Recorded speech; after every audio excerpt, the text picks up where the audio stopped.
comer. O nosso Pai Celestial tem alimentado elas todos os dias. Eu e você, todos nós, filhos de Deus, não somos mais importantes do que as aves do céu? No verso de número 27, ele pergunta para os seus discípulos e para aquela multidão que ali estava reunida: qual de vocês, por preocupado que esteja, pode acrescentar um palmo à sua vida? A Bíblia fala de um côvado. Um côvado seria o comprimento do meu cotovelo até o dedo menor. E a Bíblia diz ali, Jesus pergunta: por mais preocupado que você esteja, você não pode aumentar nenhuma hora na sua vida, você não pode aumentar nenhum palmo na sua estatura. Apenas confie em Deus, coloque Deus em primeiro lugar em sua vida e não se preocupe com coisas terrenas. No verso de número 28, Jesus traz o seu quarto argumento e ali ele fala: considere os lírios dos campos. Os lírios do campo eram uma planta selvagem, era um mato, era uma grama. E ele fala: até Salomão em toda a sua glória nunca se vestiu como o lírio do campo. O maior monarca do leste, do oriente, nunca se vestiu como um lírio do campo, com uma veste tão limpa. O rei de Israel costumava vestir-se com uma túnica roxa e às vezes se vestia com uma túnica branca. E o que Jesus está querendo dizer é isso: nem mesmo Salomão se vestiu com uma túnica tão branca igual uma flor ou um lírio do campo, que hoje existe, amanhã é cortado e é jogado fora, é queimado, é lançado no forno. Você e eu não temos mais importância do que a grama. Se Deus que cuida das aves, se Deus que cuida de todos os detalhes, não cuidará do que nós precisamos esta noite, do que nós precisamos na nossa vida para a sobrevivência? Eu gostaria de ilustrar algo para vocês esta noite, e o nome dessa ilustração se diz o preocupador profissional. Dois amigos ali, meus irmãos, estavam almoçando, e ali no meio da conversa um falou para o outro: meu amigo, o nosso país está em meio a um caos econômico e eu me encontro numa dívida tão grande que eu precisei hipotecar a minha casa. O outro amigo olha para ele e fala: meu amigo, eu sei como que é, eu já passei por isso. Você deve estar muito preocupado. Este amigo, por nome de Eduardo, olha para o outro e fala: não, eu não estou preocupado. O amigo dele olha para ele com um olhar de espanto e pergunta: como assim, cara? Como que você não está preocupado? No meio de uma situação dessa, no meio da dificuldade que você está passando e você não está se preocupando? Ele diz: eu contratei, amigo, um preocupador profissional. O amigo dele pergunta: sério? E quanto você está pagando por este preocupador profissional? Estou pagando 150 mil ao ano. O amigo dele olha para ele e fala: uau, 150 mil ao ano é muito dinheiro. E como que você vai conseguir esse dinheiro, Eduardo? Olha, eu não sei. Isso não é problema meu. Ele que tem que se preocupar. A Bíblia diz no livro de Filipenses, capítulo 4, versículo 6: não andeis ansioso por coisa alguma, ou não andeis preocupado. Em tudo vai a Deus em oração. Como isso se aplica em nossas vidas? Isso se aplica assim: eu e você não devemos nos preocupar com coisas terrenas. A nossa única preocupação é servir ao nosso Mestre, saber a vontade do meu Senhor, o que Ele quer de mim, o que Ele quer que eu faça, o que eu preciso fazer para servir melhor o meu Senhor. No Antigo Testamento, quando uma família do povo hebreu tinha um escravo ou um servo, que basicamente significa a mesma coisa, o escravo ou o servo, ele não tinha que se preocupar com comida, com vestimenta, com segurança ou até mesmo com a casa.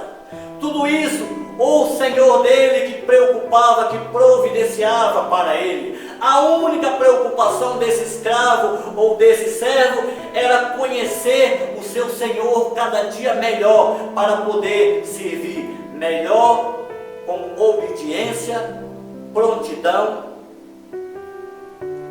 A nossa preocupação hoje tem que ser a cada dia mais conhecer o nosso Senhor, saber qual é a vontade dele, servir ele com obediência, crendo, confiando e com boas obras. A Bíblia fala que o Senhor Jesus remiu para si um povo que aguarda a sua volta, e um povo de boas obras, e um povo que ama fazer o bem. O mundo, meus irmãos, ultimamente anda muito preocupado com um vírus, e por sua vez um vírus perigoso e mortal. A minha pergunta esta noite, meus irmãos, para você é: a sua fé, ela está fundamentada em quê? Em coisa, em circunstância, em pessoas ou em Jesus Cristo?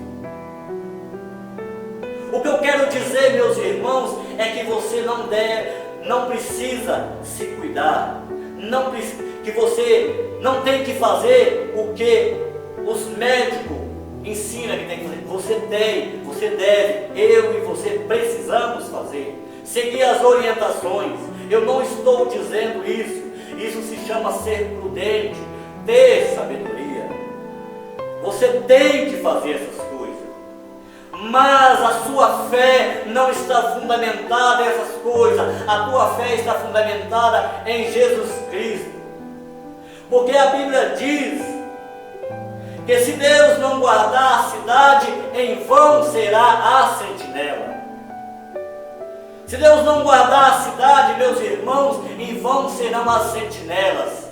Resumindo, se Deus não nos guardar, em vão será todas as orientações, tudo que fazemos. Devemos fazer, mas quem nos guarda é Deus. Então entregue o teu caminho na mão do Senhor, confia nele, coloca a sua vida no altar e será salvo você e sua casa.